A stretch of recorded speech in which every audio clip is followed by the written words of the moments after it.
Everyone, welcome to my channel. So आज की video में मैं आप लोगों को बताने वाली हूँ आप लोगों के लिए अरिहंत के सैम्पल पेपर्स अच्छे हैं या ओसवाल के अच्छे हैं। ठीक है, तो अगर आप लोग क्लास 10th में या 12th में हो तो अभी आप लोगों की बोर्ड एग्जाम्स चालू होने वाली है 10 to 15 डेज में। तो अभी according to me it's not time for solving sample papers, क्योंकि एक्चुअली सैम्पल पेपर्स जो होते हैं ना उसमें थोड़ा टफ भी रहता है। और कभी कभी जब हम लोग सैम्पल पेपर्स पढ़ते हैं ना तो उसमें बहुत सारी चीज़ें तो ऐसी रहती है जो हम लोगों को समझ नहीं आती हैं। बहुत सारे बच्चों के साथ ऐसे ही होता है कि जब भी वो अरिहंत का सैम्पल पेपर देखते हैं या ओसवाल का देखते हैं, ये दो ब्रांड्स के जो सैम्पल पेपर्स है वो बहुत अच्छे कंसिडर करे जाते हैं, है ना। तो इनके जो सैम्पल पेपर्स जब बच्चे देखते हैं तो उनको ऐसा लगता है कि हाँ, इसमें जैसा है ना वैसा का वैसा ही सेम पेपर में आएगा। लेकिन कभी कभी क्या होता है कि सेम जो आपको अरिहंत में और ओसवाल में जो मिलता है ना वो हमेशा ही जो पेपर में नहीं आता है। क्यों नहीं आता है? क्योंकि ये सैम्पल पेपर्स आपके लास्ट 10 ईयर्स के बेसिस पे होते हैं, और जो आपके अभी जो प्रैक्टिस पेपर्स आते हैं तो उसके बेसिस पे ये होते हैं। लेकिन जो आपके 10 ईयर्स, जैसे अगर आप जैसे 2024 में if you are giving the exam, so वो लोग 2012 तक के सैम्पल पेपर्स या 2014 तक के सैम्पल पेपर्स देखेंगे। तो वो देखने के बाद वो लोग आपका एक सैम्पल पेपर जैसे बनाते हैं, तो वो लोग किस बेसिस पे बनाएंगे? आफ्टर 10 to 12 ईयर्स के बेसिस पे बनाते हैं जैसे लास्ट पेपर्स में। लेकिन अभी पैटर्न क्योंकि बहुत ज़्यादा चेंज हो रहा है तो ये उनको भी मालूम है कि पैटर्न चेंज हो रहा है, तो वो लोग इसमें कॉम्पिटिटिव लेवल के जो क्वेश्चंस है वो बहुत ज़्यादा डालेंगे। ठीक है, तो कॉम्पिटिटिव लेवल के क्वेश्चंस जो है वो इसमें तो जैसे ज़्यादा डालेंगे ना तो उससे क्या होगा कि बच्चों का थोड़ा सा जो है उनको ऐसा लगेगा कि सेम जो क्वेश्चंस इसमें देते हैं ना, जो अरिहंत और ओसवाल के सैम्पल पेपर्स मिलते हैं वो सेम वैसे ही आता है। लेकिन ऐसा बच्चों नहीं है। मैं आप लोगों को जब भी केमिस्ट्री पढ़ाती हूँ तो मैं आप लोगों को यही बोलती हूँ कि sample paper is okay but NCERT is must. ठीक है, क्योंकि जो क्वेश्चंस है एनसीईआरटी से घुमा फिरा के बनेंगे। अभी जैसे मैंने बहुत सारे, जब मैं पढ़ाते जाती हूँ ना तो बहुत सारे मैंने आप लोगों को बताई भी है कि ये वाली लाइन में से देखो ये वाला पैराग्राफ इतना इंपॉर्टेंट नहीं है, लेकिन ये वाला पैराग्राफ बहुत इंपॉर्टेंट है क्योंकि इससे ऐसे घुमा के क्वेश्चन बन सकता है। ज़रूरी नहीं है कि यही रिएक्शन आपके एग्जाम में आएगी, इससे अपोजिट रिएक्शन भी आ सकती है। तो वो कैसे आएगी वो भी मैंने आप लोगों को बताया है।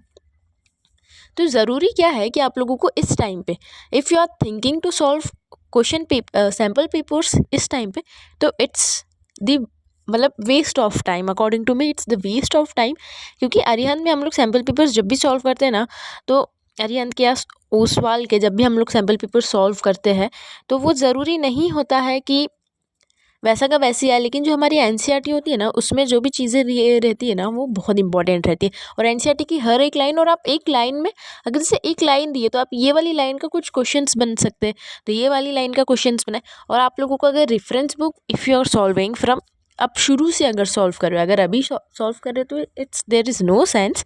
हाँ, लेकिन अगर आप शुरू से सॉल्व कर रहे हो तो उसमें भी बहुत सारी क्वेश्चंस रहते हैं। लेकिन according to me at this time, because it's third, मतलब अभी फरवरी है, 5th-6 फरवरी चल रही है अभी, और आप लोगों के पेपर स्टार्ट होने वाले 15 से। तो इस टाइम पे आप लोग please don't solve any sample paper, just do NCERT को आप एक बार रीड करेंगे, एनसीईआरटी के क्वेश्चंस करेंगे। उसके बाद अगर आपके पास रेफरेंस बुक अगर आप शुरू से सॉल्व कर रहे हो और अगर उसकी कुछ इंपॉर्टेंट है वो करेंगे, और कुछ आपके पास जैसे इंपॉर्टेंट क्वेश्चंस होते हैं या इंपॉर्टेंट टॉपिक होते हैं तो आप उनको भी सॉल्व कर सकते हो। लेकिन eight this time it's the waste of time solving sample papers of Arihant and Oswal and any of question papers.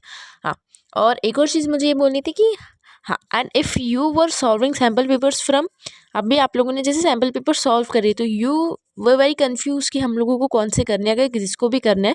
So according to me for class 10th you can follow Arihant, for class 10 Arihant is good, and for class 12 Oswal is good.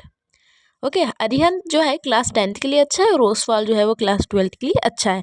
लेकिन इसका ये मतलब नहीं कि जो इसमें questions थे वही पूरे आपके बोर्ड एग्जाम्स में आएंगे, क्योंकि बोर्ड एग्जाम्स का जो अभी पैटर्न है वो बहुत ज़्यादा चेंज हो चुका है। और वो क्या करेंगे ना, अभी आपका जब बोर्ड एग्जाम्स होगा ना तो अभी आपके बोर्ड एग्जाम्स में जो 12th का रहेगा तो उसमें, तो जो 12th का रहेगा तो उसमें जो फिज़िक्स है वो टफ़ आएगा। अगर फिज़िक्स टफ़ आया तो केमिस्ट्री इजी आ जाता है, अगर दोनों ही टफ़ आते तो फिर मैथ्स और बायो थोड़ा सा इजी आ जाता है, और अगर तीनों ही टफ़ आए तो फिर तो फिर आप लोगों की लग जाएगी, है ना।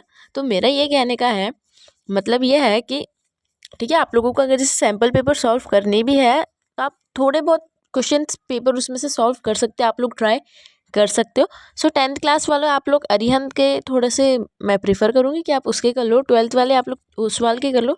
वैसे तो दोनों ही अच्छे हैं, अगर आप ओसवाल के भी कर रहे हो तो भी अच्छा है, और अगर 12th वाले अगर अरिहंत के कर रहे हैं तो भी वो बहुत अच्छा है। ऐसा कुछ उसमें बुरा नहीं है, लेकिन अभी तो यही है कि अब आप लोग सिर्फ एनसीईआरटी पे फोकस करें, और आप लोगों की जो नोट्स होते हैं, अगर आप लोगों ने नोट्स बनाए हैं तो उसमें से सॉल्व करें, उसमें से देखें कि क्या है। और अगर आपके जो प्री बोर्ड्स के भी पेपर होंगे तो अभी सब लोगों के प्री बोर्ड्स के जो क्वेश्चंस पेपर होंगे वो तो बहुत टफ होंगे, है ना।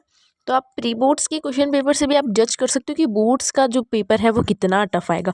और सबसे अच्छी चीज़ होती है सैम्पल पेपर सॉल्व करने से अच्छा होता है कि आप प्री बोर्ड्स अपनी स्कूल के तो पेपर सॉल्व करो, लेकिन आपके फ्रेंड्स की स्कूल के या फिर दूसरे स्कूल्स के उनके भी प्री बोर्ड्स के पेपर आप लोग सॉल्व कर सकते हो, क्योंकि अभी प्री बोर्ड्स के अभी वो आप लोगों के लिए ज़्यादा अच्छा रहेगा प्री बोर्ड्स के पेपर्स भी सॉल्व करना। और सैम्पल पेपर सॉल्व कर रहे हो तो वो भी अच्छी बात है, लेकिन ज़्यादा अच्छी बात यह है कि आप लोग एनसीईआरटी पे ज़्यादा फोकस करें, आप अपनी बुक पे ज़्यादा करें, नोट्स पे ज़्यादा करें। आपके ट्यूशन्स के नोट हो, स्कूल्स के नोट हो, जहाँ से भी आप लोगों के पास नोट्स आए, जैसे भी हो अपने आपने खुद ने बनाए हो, उस पर आप लोग ज़्यादा फोकस करेंगे तो वो ज़्यादा प्रेफर मैं करना चाहूँगी उस चीज़ को। बाकी आप लोग अपना देख लीजिएगा। तो इस वीडियो के लिए इतना ही। कल वाले वीडियो में मैं आप लोगों को क्लास 10th के कुछ इंपॉर्टेंट टॉपिक्स बताऊंगी। सिर्फ इंपॉर्टेंट टॉपिक्स मैं बताऊंगी, तो इसका ये मतलब नहीं है कि वो ये टॉपिक्स जो है वो एग्ज़ाम में आएंगे, ऐसा नहीं है। हाँ, लेकिन एक आपको मैं एक राइट वे या फिर थोड़ा सा गाइड करना चाहूँगी, जिससे जो भी क्वेश्चंस होते हैं, मतलब जो भी क्वेश्चंस की पॉसिबिलिटी रहती है कि कैसे क्वेश्चंस आएंगे, घुमा के कैसे आएंगे, तो वो मैं आपको बताऊंगी। तो मैं साइंस का पूरा चैप्टर कवर, मतलब साइंस का पूरा सिलेबस कवर करूँगी, केमिस्ट्री, फिजिक्स और बायो तीनों वाला कवर करूँगी। और अगर मुझे टाइम मिलता है तो मैं आप लोगों को मैथ्स का भी गाइड करूँगी। तो आप लोग मैं जब वो बताऊंगी आप लोगों को, तो आप उसको देख सकते हो जब भी मैं वीडियोस अपलोड करूँगी, कल या परसों में। तो आप लोगों को वीडियोस को देखना, लेकिन इसका ये मतलब ही नहीं कि आपको सिर्फ वही पॉइंट्स करने, बस वो पॉइंट्स को और ज़्यादा अच्छे से करना है, ठीक है। तो इस वीडियो के लिए इतना ही, बाय।